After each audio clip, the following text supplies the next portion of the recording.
one of the pillars of our family and a real fighter for gender equality, and we shall continue this fight until we are fully successful. Because this year, 2018, it's 100 years since in many countries for the first time women received voting rights. It was just 100 years ago. Look what a change, and we have always been on the lead in this change, fighting for women's rights, and we shall keep on doing this. It's great to see Udo, Maria Joao here, the leader of our foundation, and actually it's your home, in a way, this university, Maria Joao. Pleasure to be here, to see the Secretary General of the European Trade Union Confederation, Luca Visentini, and I see our friend Nicola Schmidt, and all of you, dear comrades, brothers and sisters. I would like at the beginning to thank Antonio Costa and Partido Socialista in Portugal for what they do, not only in welcoming us here in Lisbon, but at the first place for what they do for their country and their people. Because after 3 years of socialists in power, led by Antonio, you can see a transformed, changed country. A country which is not gloomy anymore, a country which is hopeful, a country which is being pulled out of the economic crisis and social inequalities, because for the first time in about 30 years, inequalities are decreasing in Portugal. And this is what I call a real success. But this is not a God-given success. This is a success which is hard work by the socialists in the country. And I would also like to thank Antonio for the inspiration which all of us received by being here. We need success stories.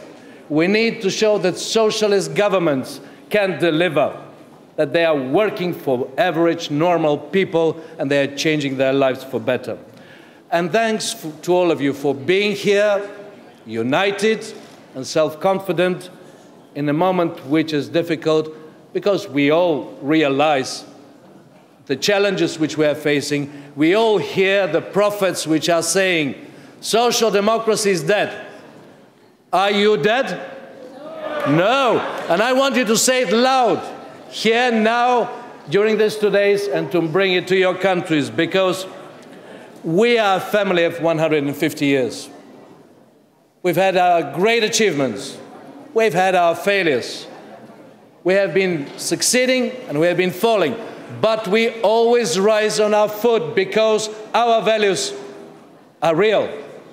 They address the real concerns of people, and we shall never give up on them. We all understand that the Europe we believe in, the Europe of freedom, social fairness and solidarity, the Europe of sustainability in every aspect of this world, is besieged, it's threatened, it's attacked from two directions.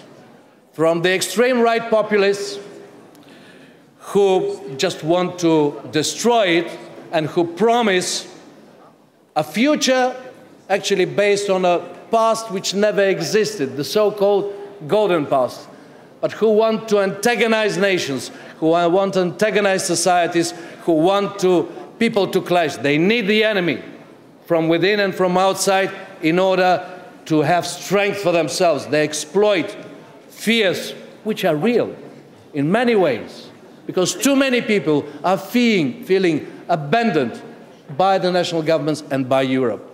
And they exploit it, but in a ruthless way and not for the interest of the people. And Europe is also threatened by the arrogant complacency of the EPP, who is saying the austerity policy was right, we are overcoming the crisis, and we need to be calm. Business as usual is good for all. Well, it is not, because the price which was paid is unbearable. Many societies were literally destroyed, the fabric of the societies, and we socialists cannot be part of this. And we have to be aware that these two threats which are attacking Europe, They are very often working together at the national level. We see what's happening in Austria. We see in many other countries. We see them growing, and I believe, and we see that they're getting together at a European level because EPP is getting Orbanized. And Manfred Weber is saying that they need to create bridges to Salvini, they need to create bridges to Orban. This is not our way. We shall resist it strongly. And we shall oppose both these threats in Europe because we know our responsibility. And you know, I want to tell you something. Sometimes we take what we have as European citizens for granted. But just less than 80 years ago, it's less than one life cycle of a human being. Europe was in flames. Europe was destroyed. Millions and millions were dead, and so many people suffered. And Europe raised from ashes thanks to a dream. And this dream is very well exemplified by the anthem of Europe, the Ode to Joy. We all have heard it many times, and it's a wonderful melody. But we usually hear it in the upbeat, in the glorious part of this melody. And I will tell you what happened to me a few days ago, maybe 10 or 14 days. My 77-year-old daughter goes to piano lessons once a week. And she's doing good progress. So she came back from her lesson and started on the piano rehearsing a new melody. I was reading something, and all of a sudden I started recognizing the melody, which we all know. Dun, dun, dun, dun, dun, dun, dun, dun, dun, dun, dun, dun, dun. Yes, but when you hear it played in an unconfident way by a child, you can feel the fragility of Europe. It's like a flower, like a gentle flower. If you wish, a historical aberration from the thousands of years of wars and destruction. It has to be protected.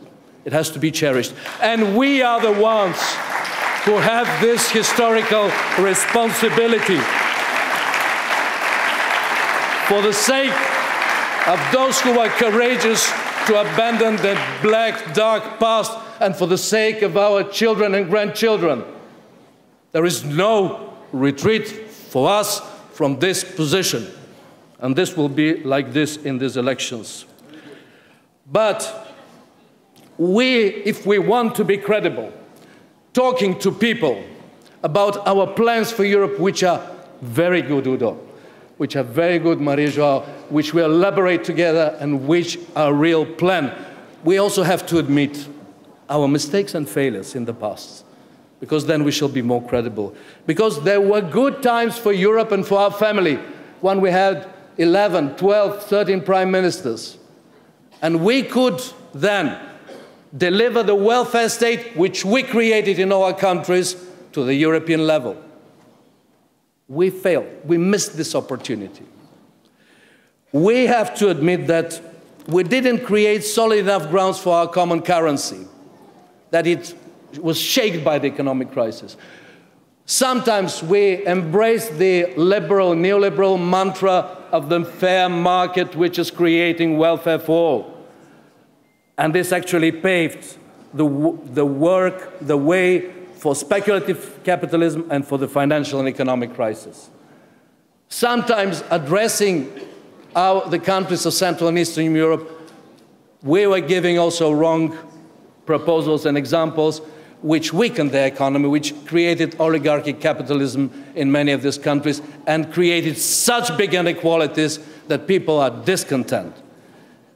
Because we are a family which is fair and honest, and if we say this, we shall be even more credible on our new plans, because today we shall be discussing our resolutions. They are really revolutionary in substance, and this is good. We achieved it together, working with each party and each organization of our family. And we want a different economic policy directed towards sustainable growth, solid working places, and of course the core of the core of our manifesto on policy and fight will be social Europe. This is our identity. This is where we can win back confidence of people. Because people need solid work, equal rights, irrespectively of the sector where they work, in the traditional economy or in the digital sector, irrespectively of the country. They need wages which are high enough to live a decent life everywhere in Europe. This is our policy. And we shall not let workers from the East be imposed to the workers from the West. We have to find the common way for all people in Europe having well-being. And we shall stand up and fight for the youth plan which we elaborated together, because young people in Europe are risking to be the lost generation for Europe, and then you should not expect them to be pro-European. We are the only ones who really have a European plan about the young people. We should deliver it all and really promise and make a pledge, not empty words, that in the next institutions we shall work for this. This will be our red line vis-à-vis all potential partners. We are the ones who will work for fair taxation on GAFA and the big corporations, because it's abnormal that they pay 0 taxes or 9% taxes, having the turnout annually sometimes 3 or 4 times more than the GDP of some of the countries in Europe, and not the smallest ones. We are the ones which can change this, and we are the ones which can deliver a sustainable policy handling the migration chain challenge, providing strong, secure European borders, providing also humanitarian aspect and dignified attitude to the refugees, and the solidarity aspect, because not a single country should be left alone when it faces such a crisis. And we are providing all these policies because we know for sure that in this global world, not even the biggest and most successful country in Europe, like, let's say, Germany, can handle with these challenges on their own. Only together we can make Europe prosperous, strong enough, self-confident, good place for living. This is a dream, and it's a beautiful dream, and it's worth fighting for. And I would like to end up with a few other words, dear friends. Look, we are a self-critical family. Yes, that's true. But let's be clear. I'm confident. These elections are far from decided. They are completely open.